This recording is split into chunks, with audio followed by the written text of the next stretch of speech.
Hey guys, so as usual I thought I'd bring a tier list of the top hand traps and staples based on Dueling Book data from YCS.com, and you can feel free to check out my older tier list videos to know how the scores are calculated, which I'll link down below, and also be using the data from YCS Dortmund as well as YCS Pasadena just to give any cards a score boost if they were played in any topping lists. And so before we continue, definitely make sure to check out Imperium Duelist for their Black Friday sale. They're gonna have a crazy discount, and you can also use my code Hakuna10 for 10% off on certain items as well. And it's really cool. They have certain binders like this one, which is very nice in design. Has a lot of cards. I think it can hold like 360 cards, so definitely one of the best items on there.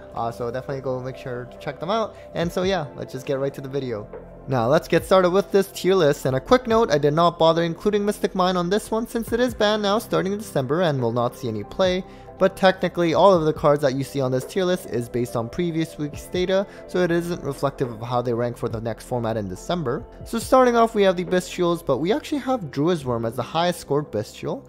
This is because while Magmanut is technically the better one, there were some lists at the YCS that only played this and not Magmanut, which is why it scored slightly higher. The DD Crow effect is nice, but being able to send a special summon monster is pretty dang crazy as well. Then as mentioned already, we do have the Magmanut, which is probably going to get limited at some point because being able to add another DD Crow body is pretty insane, especially when you steal your opponent's Magmanut and search your own Bestial monster. Definitely in most players' lists, and with this new ban list, who knows, maybe there will be a slight drop in play, but they're definitely here to stay. Next we have Talents, and we have now seen in the finals of both Pasadena and Dortmund how absolutely crazy this card can be, especially in tier mirrors. The draw and spin effects are nice, but being able to take is just potentially game ending, and it is something to watch out for when you're activating monster effects in the main phase, which admittedly is not something you can really play around for the most part.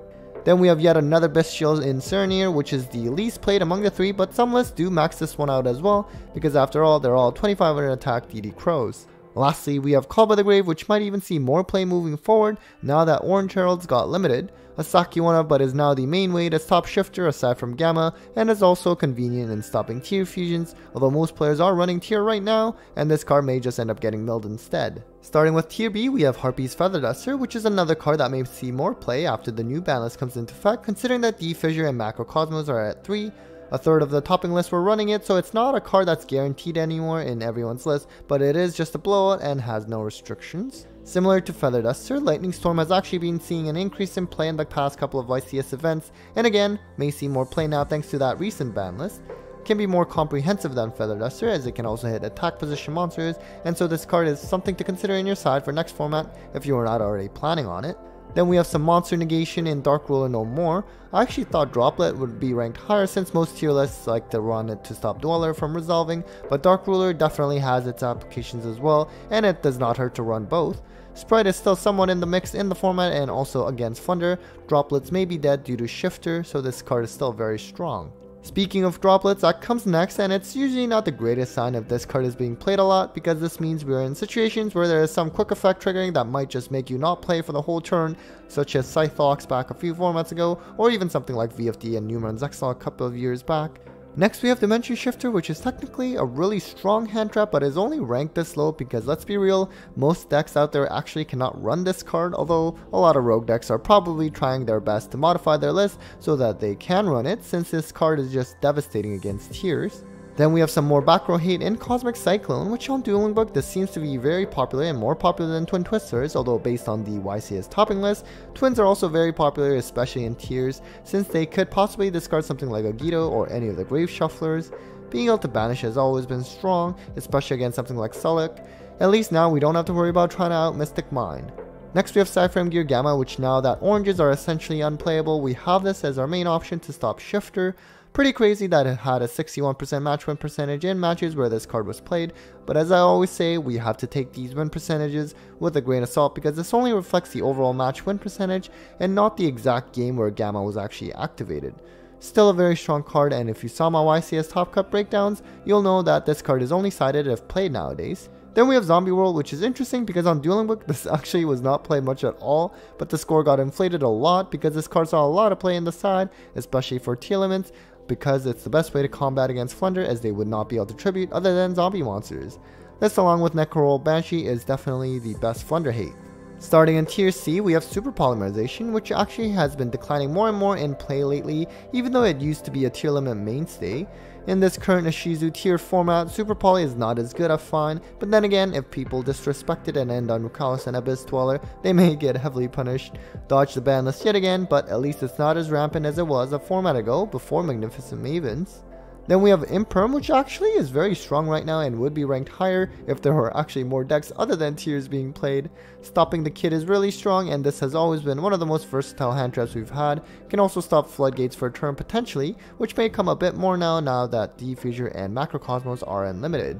Next we have There Can Be Only One, which again was a card that did not see much play on Dueling Book, but did see a good amount of play at YCS events so that it boosted the score. Another potential Flunder hate, as well as I guess a deck like Sword Soul, which has started to play Diffuser lately as well. This is a card that tiers can run and is something to watch out for if you're running a rogue deck. Then we have Ash Blossom, which we have been seeing its fall from grace as once the most played hand trap by far. It's actually not that bad this format I find, since you can stop the Agido or Kelbeck Mill for example, which may be pretty detrimental to you if you're not playing tiers, while they will benefit a lot.